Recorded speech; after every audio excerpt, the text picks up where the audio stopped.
Bonjour à tous. Le Rav Tzemar Tsarfati était à l'époque le Rav de Tunis. Et c'était un homme, un très grand érudit, un véritable érudit qui se consacrait à la Torah jour et nuit, tant et si bien qu'il ne cessait pas d'étudier. Oh, en ce temps-là, évidemment, la nuit on étudiait à la lueur d'une chandelle. Et voici qu'un jour, la chandelle de Rav Tzemar Tsarfati s'éteignit. Il ne pouvait plus étudier, c'était une pensée impossible pour lui, bien que la nuit soit déjà bien avancée. Il sortit de chez lui, sa bougie à la main, et alla frapper à la porte de son voisin qui travaillait dans une boulangerie. C'était un homme très simple, un homme qui travaillait de ses mains, qui n'était pas juif, mais qui, comme tous les habitants de la ville, juifs ou non juifs, avait beaucoup de respect pour ce grand sage. Alors l'homme lui ouvrit la porte et Rav Tzemar Tsarfati lui demanda un peu de feu pour s'éclairer. L'homme bien volontiers accepta, alluma la bougie du Rav et celui-ci s'en alla et retourna étudier. Hélas, 1 ou 2 heures plus tard, la bougie s'éteignit à nouveau. Il retourna voir son voisin, frappa à la porte, il était déjà très tard et l'homme dormait.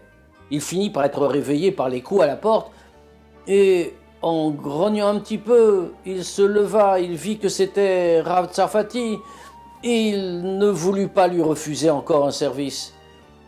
Il ouvrit la porte, il faut dire qu'elle était bien lourde à ouvrir cette porte. Elle était fermée par une poutre qu'il fallait soulever de ses mains. Et donc, il alla le faire, et puis il ralluma la bougie, et Rav Tzemar Tsarfati s'en alla.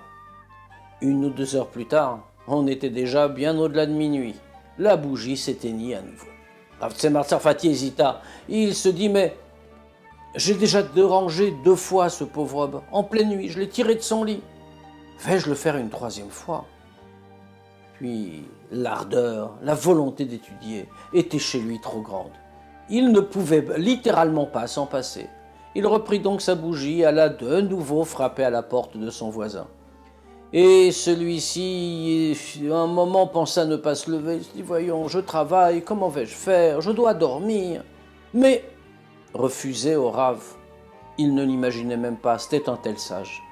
Alors il finit par se lever, souleva la poutre si lourde, ouvrit la porte et de nouveau alluma la bougie de Rav Tsarfati, cette fois-ci en se plaignant un peu, en disant « Rav, je vous respecte beaucoup, mais vous savez, je travaille dur toute la journée, j'ai besoin de dormir et cette poutre ici que je dois lever pour ouvrir la porte est si lourde. » Rav Tzemar Tsarfati constata que la poutre était vraiment très lourde.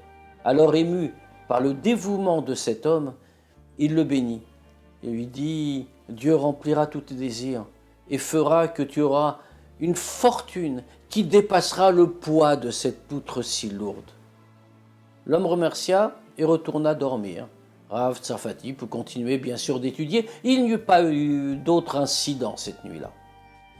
Cet homme, on l'a dit, n'était pas juif, il travaillait dans une boulangerie toute la journée. Un jour qu'il se promenait dans la ville après son travail, un homme, très élégamment vêtu, l'aborda et lui dit « Veux-tu gagner de l'argent en travaillant pour moi? Je te vois, tu m'as l'air d'être un homme honnête, un homme digne de confiance, je t'ai vu travailler à la boulangerie. Combien es-tu payé par jour ?» L'homme lui répondit « Je suis payé 2 réals, c'était la monnaie de l'époque. » Et celui qui l'interrogeait lui dit « Regarde, je suis prêt, si tu viens avec moi, à te payer le décuple, 20 réals. » Bien sûr, c'était une proposition très tentante. Alors, l'ouvrier dit à son interlocuteur qu'elle avait demandé la permission, ce qu'il fit, elle lui fut donnée bien volontiers. Et il revint voir son nouvel employeur. Et celui-ci lui dit « Tu vas venir avec moi, je t'emmène quelque part. » C'est ainsi qu'il l'emmena par des chemins détournés qu'il ne connaissait pas, dans la ville, un long chemin, un long trajet.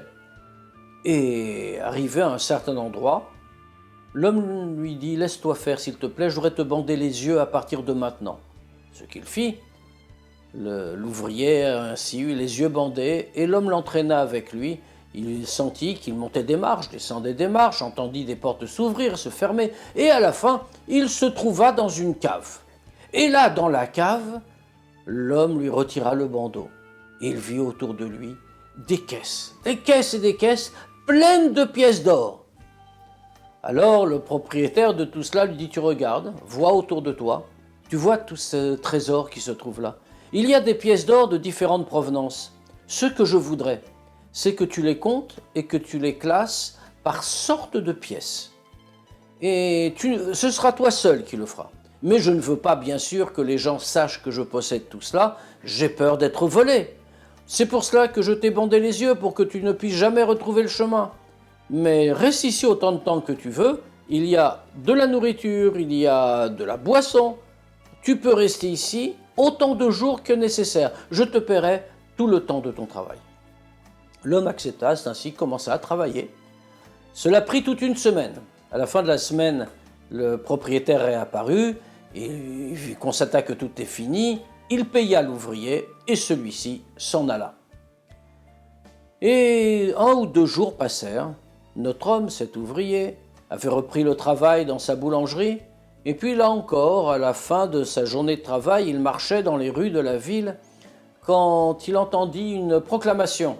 Il y a une maison mise en vente. Très belle maison, elle était là, mais vraiment c'est un véritable petit château.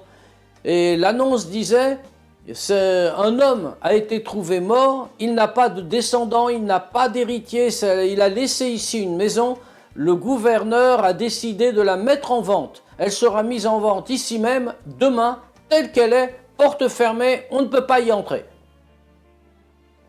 L'ouvrier se dit, quel dommage que je n'ai pas d'argent, j'aurais pu participer moi aussi à la mise en vente.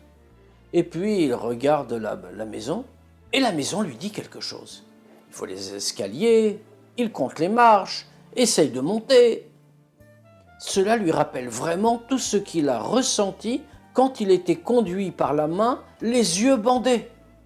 Il essaye de réfléchir, de voir les dimensions, mais oui, se dit-il, c'est bien ça, c'est la maison dans laquelle j'ai été emmené. Et certainement le trésor se trouve toujours dans la cave, dans cette maison. Alors, il se dit qu'il va revenir. Le lendemain, il se présente à la vente, il a pris les quelques économies qu'il avait. Oh, c'était pas grand-chose par rapport au prix que la vente allait atteindre, mais se dit-il, je m'arrangerai. Et puis il est là, avec tous les acheteurs potentiels. Mise à prix, demande-t-on. Un premier acheteur dit, je propose 1000 réals. Un deuxième, 2000. Un troisième, 3000. Alors il intervient et dit, j'offre 20 000 réals pour la maison. 20 000. Personne d'autre ne pouvait proposer une telle somme. La maison lui fut tout de suite adjugée, mais tout le monde était étonné. Comment ce pauvre, aux vêtements usés, que tout le monde connaissait comme l'ouvrier de la boulangerie, cet homme-là pouvait offrir 20 000 réals pour une maison? Il donna ce qu'il avait sur lui, qu'à peine quelques centaines de réals, et dit au vendeur, « Je vous donne cela comme avance, je reviens demain avec la suite. » On lui remit donc les clés de la maison. Tout le monde se dispersa. Il attendit la nuit pour ouvrir, il revint. Il reconnut le chemin à partir du moment où on lui avait retiré le bandeau. Il se retrouva dans la cave où le trésor était là, intact. Il prit l'argent nécessaire pour payer et dès le lendemain alla finir son achat. C'est ainsi que brutalement, il devint extrêmement riche, heureux propriétaire d'une maison et surtout d'un immense trésor. Il ne voulut pas le sortir tout de suite, on se serait demandé d'où il le tenait, on l'aurait accusé de vol. Alors il s'arrangea pour petit à petit faire passer tout son or en Turquie, dans la capitale, à Istanbul, où il finit par partir et s'installer parmi les notables riches de la ville. Des années plus tard, Rabbi Tzemach Tzarfati quitta son pays. Il avait l'intention de s'installer en Israël, mais avant cela, il fit tout un long périple, et le périple le fit passer par Istanbul, d'où il comptait prendre le bateau pour terminer son voyage en Israël. Et là, alors qu'il marchait dans le port, en attendant son bateau, il vit venir à lui un homme très riche, entouré de serviteurs, un homme qui n'était pas juif, qui s'adressa à lui et qui l'appelle « Rav, maître, laissez-moi venir à vous, laissez-moi vous remercier. Rav Tzemach se le regarde et lui dit, mais d'un air étonné, qui êtes-vous? L'homme lui dit, vous ne me reconnaissez pas? Je suis l'ouvrier de la boulangerie. Vous m'avez béni que je reçoive en or en poids supérieur à la lourde poutre que j'ai soulevée pour vous ouvrir par 3 fois. Vous m'avez béni et votre bénédiction s'est réalisée. Je suis aujourd'hui un homme riche. Bénissez-moi encore, maître, que tout cela continue. Rav Tzemach Tzarfati le remercie encore de la bonté qu'il avait eue dans le passé.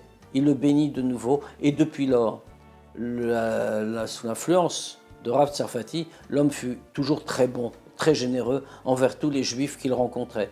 Il prit sur lui, spontanément, tous les mois, d'envoyer une somme assez importante à Rav Tzarfati à Jérusalem pour qu'il puisse en vivre sans problème.